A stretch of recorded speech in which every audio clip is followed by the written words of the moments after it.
Director college Hyderabad region पारां पहिरियों Sindh college talent hunt science arts Sindh culture exhibition के उनवान हेठ शाह लतीफ़ कॉलेज हैदराबाद में मुनक़िद किया वियो। उन हवाले से वधीक तफ़सील ॾिसूं था साकिब कुबर की हिन रिपोर्ट में।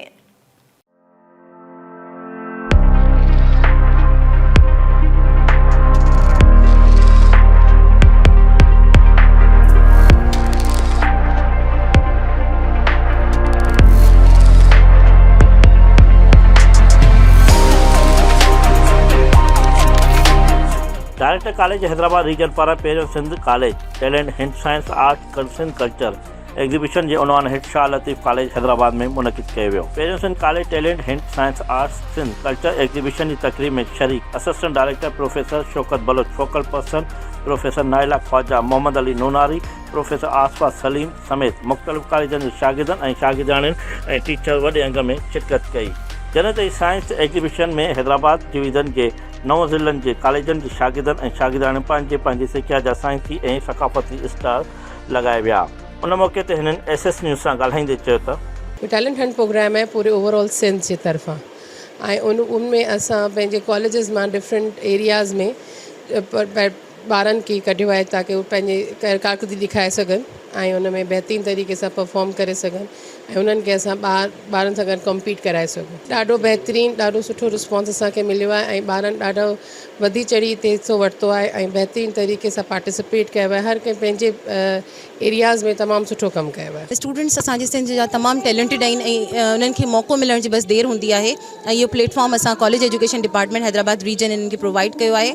9 डिस्ट्रिक्ट जा ॿार हुते मौजूदु आहिनि जिन्हनि डिफरेंट एरियाज़ में पंहिंजे प्रोजेक्ट्स खे पंहिंजे टैलेंट्स खे एग्ज़िबिट कयो आहे। ॿारनि जे टैलेंट में इज़ाफ़ो थिए थो ऐं ॿार जेके आहिनि असां जेके उन्हनि मां क्रीम जेके ॿार आहिनि उहे सिलेक्ट करे सघूं था अॻियां जे लाइ जेको आहे जीअं मुस्तक़बिल में जेके प्रोग्राम थियनि यानी असां टैलेंट जेको आहे उहो उजागर थिए पियो उन्हनि जो ऐं इंशाल्लाह जेको आहे अहिड़ा असां जॾहिं पढ़ंदासीं तॾहिं बि इहे सभु शयूं थींदियूं हुयूं ऐं हाणे बि जेके बि थियनि पियूं। केमिस्ट्री प्रोजेक्ट है, इसमें हम विंड एनर्जी को कन्वर्ट करते हैं इलेक्ट्रिकल एनर्जी में।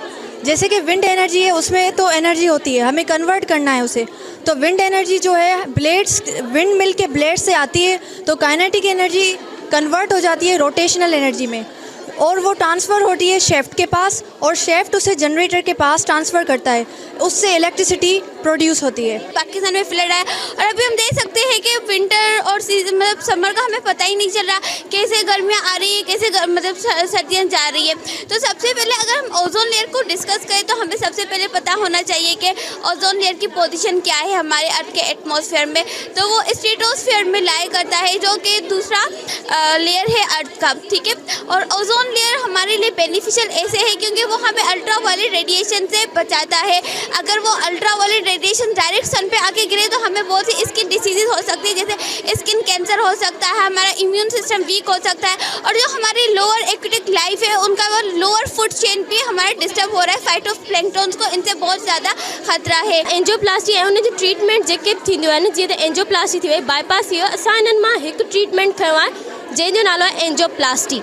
उन जे बारे में असां मॉडल ठहियो पर सभ खां पहिरीं असां इहो डिस्कस कंदासीं सर्कुलेटरी सिस्टम आहे छा।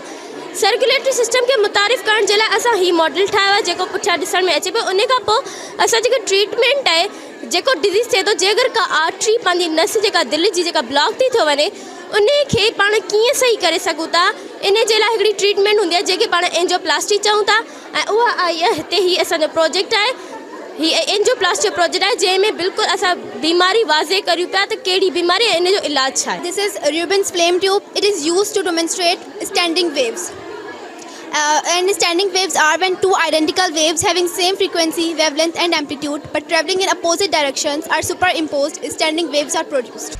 जॾहिं त हिन एग्ज़िबिशन में कॉलेज जे शागिर्दनि ऐं शागिर्दाणियुनि पारां साइंसी ऐं आर्ट्स जे मुख़्तलिफ़ शयूं ठाहे एग्ज़िबिशन में रखियूं वयूं जंहिंमें शागिर्दनि ऐं शागिर्दाणियुनि जो टैलेंट साम्हूं आयो। जॾहिं त हिन एग्ज़िबिशन में सुठो कमु कंदड़ शागिर्दनि ऐं शागिर्दाणियुनि खे एवॉर्ड ऐं सर्टिफिकेट पिणु ॾिना विया। ज़रूरत हिन ॻाल्हि जी आहे त अहिड़े क़िस्म जा प्रोग्राम हर शहर जे तालीमी इदारनि में थियनि त जीअं उते जे पढ़ंदड़ ॿारनि जो बि टैलेंट ज़ाहिर थिए त जीअं हू पंहिंजो ऐं पंहिंजे मुल्क जो नालो रोशन करण में किरदारु अदा करे सघनि। कैमरा टीम सां गॾु साकिब कुबर SS न्यूज़ हैदराबाद।